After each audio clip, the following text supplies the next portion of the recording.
Lectures on the governing principles of ancient China. Not to reform one's faults when one has erred is to err indeed. To err is human. There is nothing greater than to recognize our faults and reform. This has been a widely accepted saying. In the Analects of the governing principles of ancient China, Confucius said, "Not to reform one's faults when one has erred is to err indeed."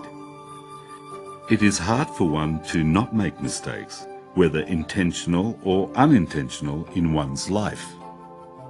Professor Yuli Liu from the Department of Philosophy at the Party School of Central Committee of CPC will explain to us that irrespective of the intentional or unintentional nature of mistakes, one should make the effort to reform one's faults once they are realized. Furthermore, if one has realized one's mistakes but refuses to acknowledge them and reform, one would be increasing the weight of the faults. Such acts might lead to harm, both mentally and physically, and even disasters causing death. Here is lectures on the governing principles of ancient China. Not to reform one's faults when one has erred is to err indeed. Professor Yuli Liu graduated with a bachelor's and master's degree in philosophy from Renmin University of China. She is currently a professor at the Department of Philosophy at the Party School of Central Committee of CPC and a mentor for doctoral students majoring in ethics. She is also a visiting professor at Tsinghua College, Sun Yat-sen University. Professor Yuli Liu has published many academic papers, received a PhD from the University of Hull, UK, and is a postdoctoral scholar at the National University of Singapore. She has been invited to give lectures and participate in workshop seminars in the UK, Italy, the USA, Canada, Australia, Japan, Singapore, Indonesia and Hong Kong. In 2015, 2016 and 2017, she was invited to UNESCO headquarters in Paris to give talks based on the governing principles of ancient China. The central theme of her talks was the importance of the sage's education. In other words, learning from the wisdom of the past and also how to promote moral education. She has contributed greatly towards the dissemination of Oriental culture in the Western world. This video was edited by the Governing Principles of Ancient China translation team of the Pure Land Learning College Association and is based on the lectures by Professor Yuli Liu. Dear friends, greetings to you all. Let us continue our study of the governing principles of ancient China. Today's topic is, not to reform one's faults when one has erred is to err indeed. In Yuzi, in the governing principles of ancient China, we find the following text. The greatest taboo in one's life is to know clearly one's kinds of faults, but to not reform, which brings one physical and mental harm and even death. Such is the gravest taboo in one's life. Knowing one's faults but failing to correct them will definitely bring about misfortune. For example, suppose some people are very greedy and always seek wealth, social status, fame and sex. If they are unable to control their greed, then they are headed for misfortune. So, correcting one's faults is very important. However, some people say that correcting their faults is a painful process. So why are people unable to correct their faults? Let's look at 4 reasons. First, they fail to recognise the seriousness of their faults. It is said in the Book of Changes, Zhou Yi, in the governing principles of ancient China, that petty persons think their minor good deeds insufficient to bring about benefit and are not willing to practice. They also think their minor faults are insufficient to bring about much harm and so do not bother to reform.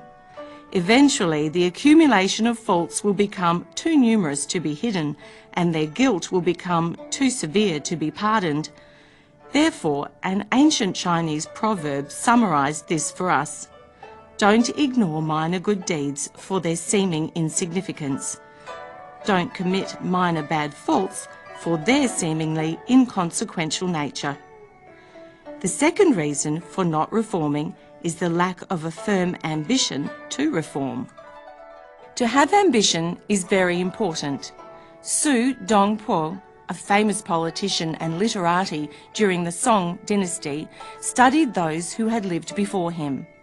He concluded that people in the past had great accomplishments, not because they were very talented, but because they had unyielding ambition.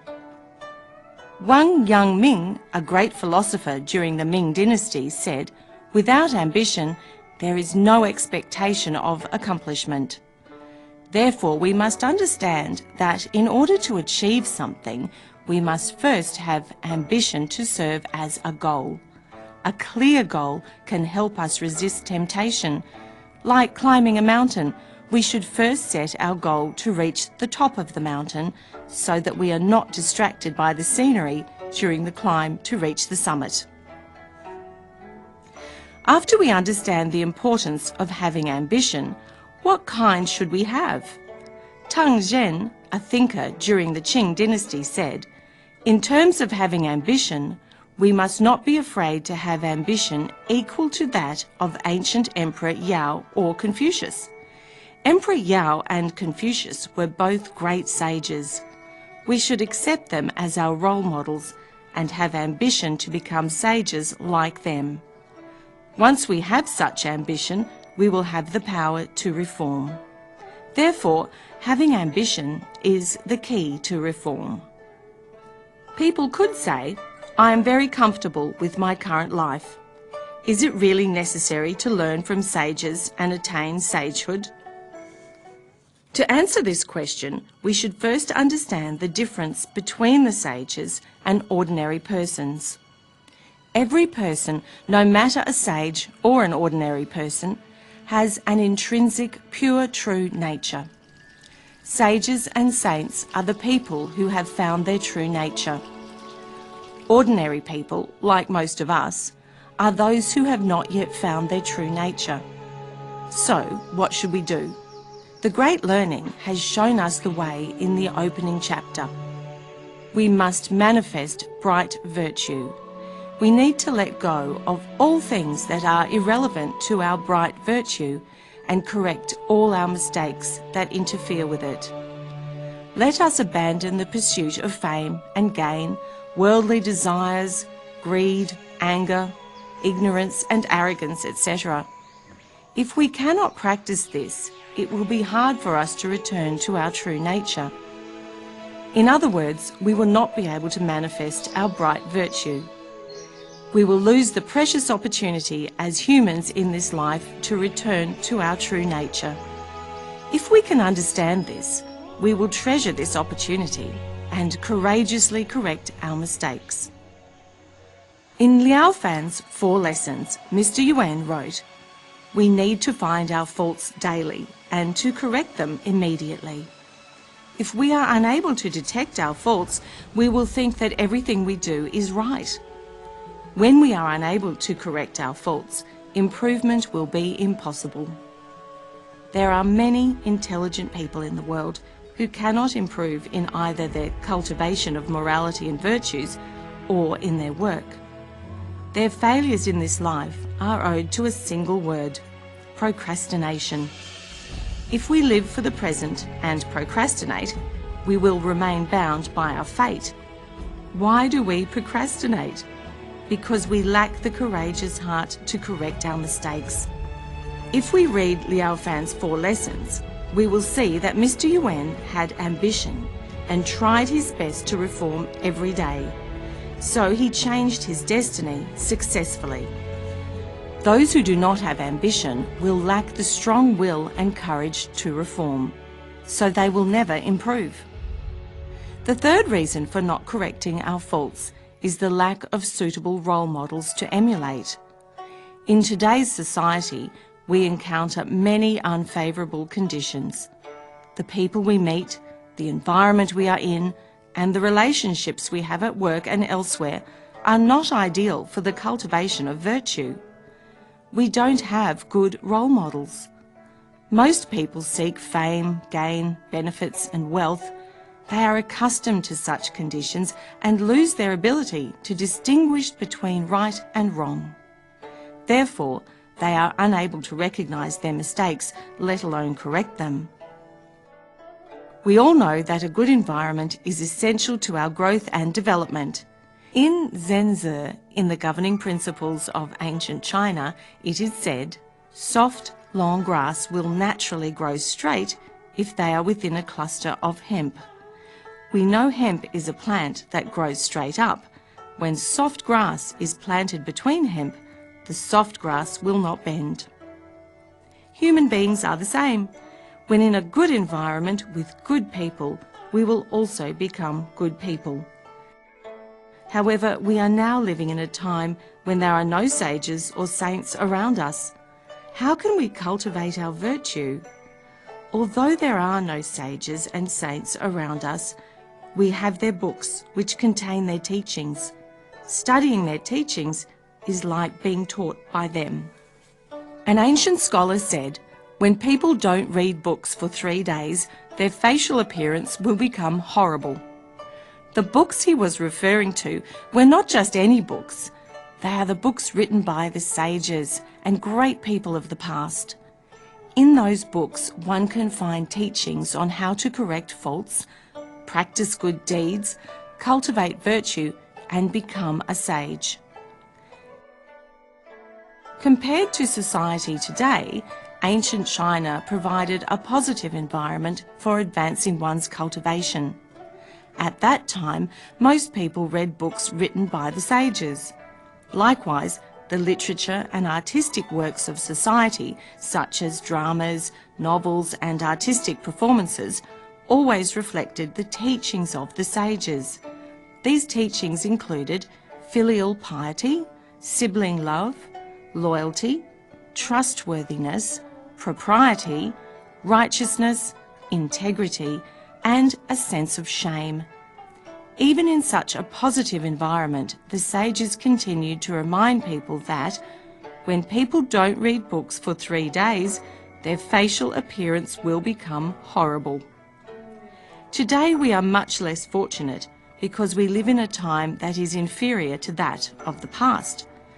I might be able to say when people don't read books for even 1 day, their facial appearance will become horrible. In a society that is highly polluted, we must try our best to be close to virtuous teachers and friends. We should learn from them and improve our own virtue each day. This is very important. Some people might not understand the significance of this. I'd like to quote another ancient scholar who gave an excellent analogy. He said, "Being close to a good friend and a good teacher is like walking in a mist. Your clothing may not become wet, but you can definitely feel the moisture." While we may not always have a formal class with a good teacher, when we are with them, we are most likely to be influenced by their speech and behaviour. During this time, we will naturally eliminate our mistakes and become virtuous people. Therefore, in order to reform our faults and improve our cultivation, we should treasure good teachers and friends as role models and also treasure a good environment. The fourth reason for not being able to reform is lack of filial love for our parents and respect for our teachers. Filial piety and respect are crucial for humans and regarded as the root and foundation of Chinese culture. We must be filial to our parents and grandparents. We must also be respectful to our elders, including our teachers and good friends. How should we pay our respect and show our love to them? We need to know what their wishes are for us. Correcting our mistakes and improving our virtues are a common wish of parents and teachers. If we sincerely love and respect them, this is what we need to do. If we lack enough filial love for our parents and respect for our teachers, we will lack the motivation to correct our faults. This is because we don't care what our loved ones think. We have seen a lot of people who were addicted to alcohol, drugs and sex, but were able to correct their faults and reform. This was because their filial piety was recovered through the teachings of traditional Chinese culture. In order to free their parents from worry, they overcame difficult problems that were once regarded as irreparable. I spoke with the staff at a drug rehab centre and was told that, according to statistics, only 2 to 3% of patients were cured through the use of medication. However, after being taught traditional Chinese culture, many of them became remorseful. They realised that being a person who causes his parents worry and concern is truly the most unfilial thing that a person can do. So they decided to show their love and gratitude to their parents through their behaviour. With such determination, they were more successful than the patients only using medications. The same principle applies to other forms of substance abuse and bad habits. Therefore, one's lack of filial love and respect is the fundamental reason one cannot reform.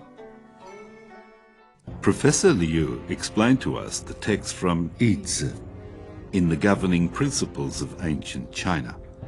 The greatest taboo in one's life is to know clearly one's kinds of faults, but not to reform, which brings one physical and mental harm and even death.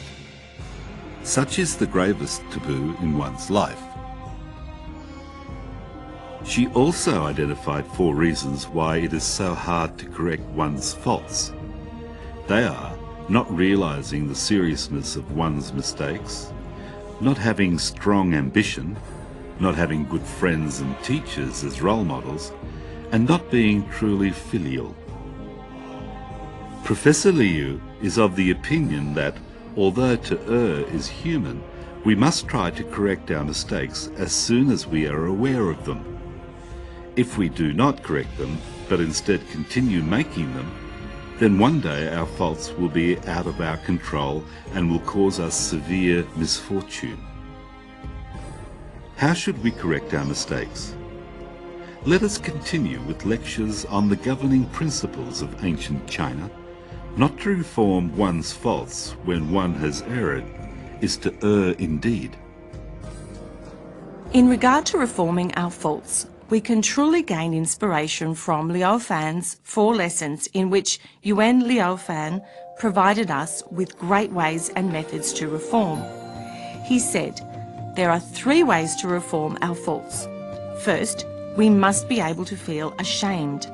The second way to reform is to know fear. The third way to reform is to have a determined, courageous heart. Let's look at the first way, feeling ashamed. Yuan Liu Fan said in Liu Fan's 4 lessons that there are 3 ways to reform our faults. First, we must be able to feel ashamed.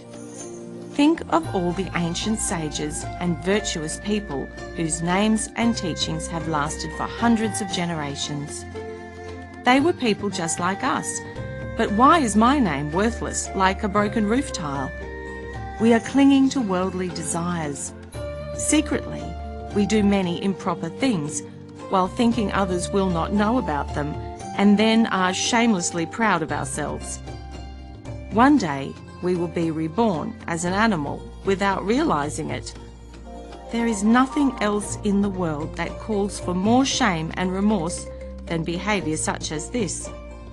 Mencius once said, a sense of shame is the most important word in a person's life. Why? Because one who knows shame will put forth his or her best efforts into correcting faults, and will eventually attain sagehood or become a virtuous person. One who does not know shame will be just like an animal, unrestrained and immoral. This is the key to correcting our faults. Regarding feeling ashamed, the Book of Rights says, "To know shame is close to being courageous." Those who are ashamed of their shortcomings will possess courage and a commitment to reform their faults. They will become virtuous people or even sages. Alternatively, those who are not ashamed are unwittingly getting closer to animals. A shameful heart is the key to reforming. Therefore, Mencius said, a sense of shame is the most important word in a person's life. Where should we start to reform our faults? We start with feeling ashamed. Those who do not feel ashamed of their faults will not care about anything. They will gradually lose their humanity and dare to commit egregious deeds. Therefore, feeling ashamed is of utmost importance for human beings. What is the difference between ordinary people and sages? They are both human beings and find it hard to avoid making mistakes. But once sages realise their faults, they will feel ashamed and try to correct them immediately, while ordinary people will not. This is the difference between sages and ordinary people like us. So, ancient sages said, there is nothing greater than realising one's faults and correcting them. In the Book of Rights, it is stated that parrots can talk, but they are only birds. Apes can also talk, but they are only beasts. If a man lacks the ritual propriety, even though he can talk, is his heart not that of a beast? It is known that parrots and apes can be taught to speak. If people cannot control their desires and reform their faults with ritual proprieties, what is the difference between them and the birds and beasts trained to speak? So knowing shame is very important. When hearing people talk about our faults, if we can feel shame and then correct our faults, both our virtue and character will improve. Professor Liu quoted from Leofan's 4 lessons and shared with us that we must know shame first to be able to correct our faults. In the governing principles of ancient China, Mencius said, "Those who do not feel ashamed about their faults are not human." A sense of shame is one of the major differences between human beings and animals. If people can feel ashamed of their faults, then when they do something wrong, they will still maintain the conscience to reform. This will minimize further mistakes. But those who lack a sense of shame and continue to repeat mistakes will be considered shameless. This is a major disgrace. Professor Liu tells us that if people become shameless, then they are no different from animals, or even worse. When such shameless people lose their humanity, it will be very difficult for them to correct their faults. Therefore, to reform faults, we must be able to know shame. Let us continue with lectures of the governing principles of ancient China. Not to reform one's faults when one has erred is to err indeed. Now let's look at the second way to correct our faults. In Leofan's 4 lessons, Mr. Yuan said, "The second way to reform is to know fear. From fear comes sincerity and respect." In ancient China, children were educated to revere their parents and teachers. Young people loved their parents and teachers. They also respected them and dared not do anything offensive. Without knowing fear, one might lose respect and dare to do anything without considering the negative consequences. Nowadays, fewer and fewer people know shame and fear. Why? Because fear and a sense of shame are not taught in today's education system.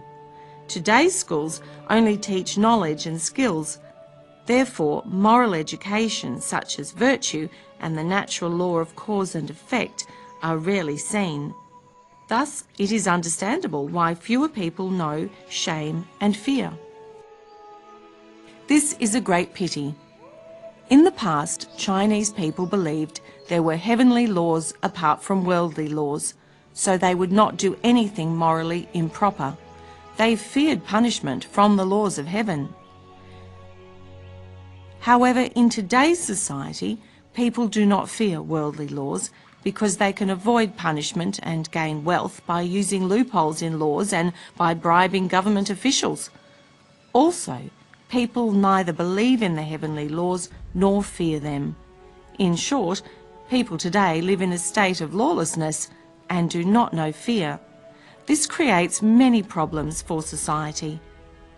Fortunately, today's media serves as a watchdog by reporting on the wrongdoings of people and society.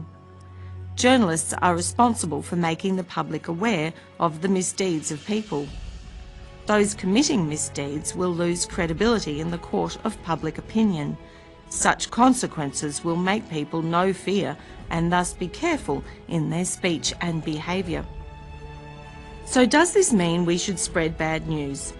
Despite the positive power of the media, the ancient Chinese have told us that publicity should place more emphasis on reporting the good instead of the bad.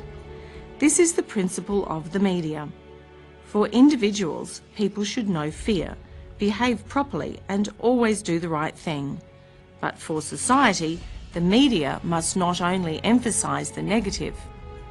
This is because emphasising only the bad will make the public lose confidence in society and follow bad examples. Instead, the media should focus more attention on advocating the good by reporting on positive examples and good deeds in society. Emphasising good examples would truly inspire people to do the same. This is the second way to reform, to know fear. The third way to reform is to have a determined, courageous heart. Mr. Yuan said in Liao Fan's 4 lessons, "When we hesitate to reform our faults because we do not really want to change, we are content with what we can get away with." If people don't have a determined, courageous heart, they will not be serious about reforming and may even question the necessity of change. Reform has never been an easy task, so why bother? Once they begin to hesitate and turn away and associate with the wrong people, reforming will become an unachievable task. Let's take an easy example of quitting smoking. A decision was made to quit smoking. However, if the person is tempted by other smokers and finds it difficult to resist, he will easily surrender to the pleasure of smoking and forget about the harmful effects. Thus, the initial effort to quit smoking would be forgotten.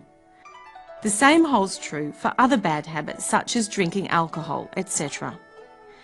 Mr. Yuan said, "For a reform to take place, we must be resolute and resolved to change immediately. We should not hesitate or postpone until tomorrow or the day after." We have often heard our ancestors say, "After tomorrow there is another tomorrow." But how many tomorrows does one have in life? If we always plan on starting things tomorrow, then we may not be able to correct our faults. So what should we do? We need to begin reform starting immediately. Just as Mr. Yuan said, a minor fault is like a thorn piercing our flesh and should be quickly removed.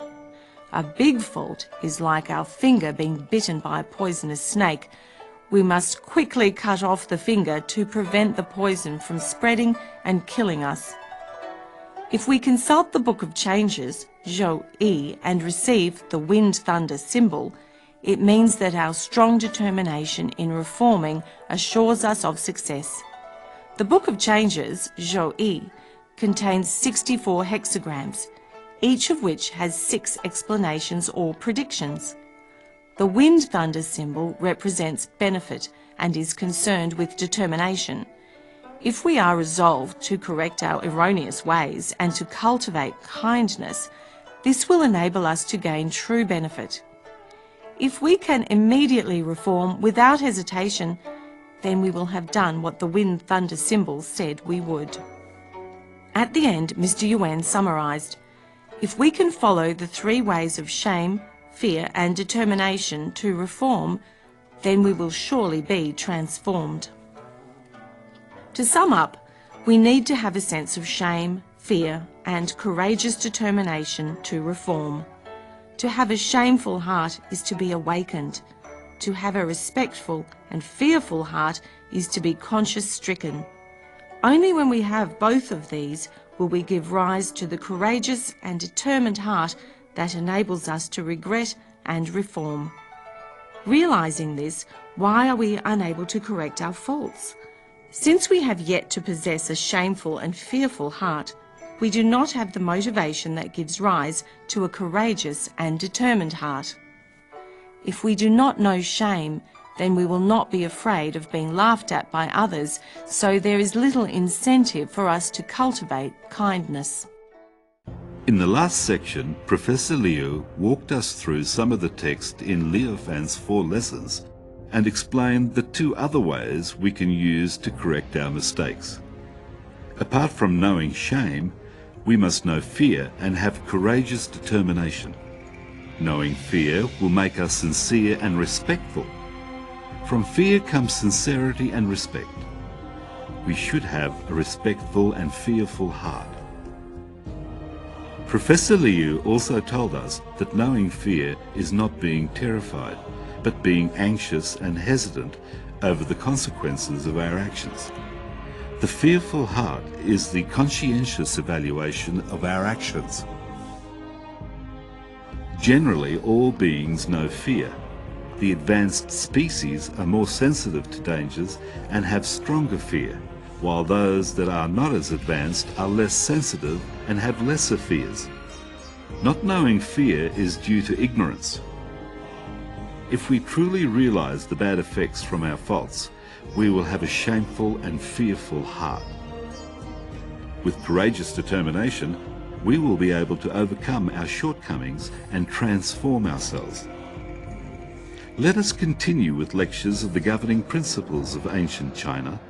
Not to reform one's faults when one has erred is to err indeed.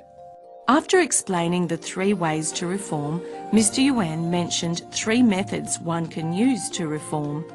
He said there are also 3 methods of practice to help us reform. The first is changing through behaviour. The second is changing through reasoning. And the third is changing from the heart. What is changing through behaviour? For example, those who are used to losing their temper or to lying can decide to control their behaviour by forcing themselves not to become angry or to lie. This is to reform through behaviour. Mr. Yuan told us, trying to force ourselves to suppress our faults is extremely difficult because we have not permanently uprooted our faults, merely temporarily curbed them. Therefore, changing through behaviour cannot help us to permanently eliminate our faults.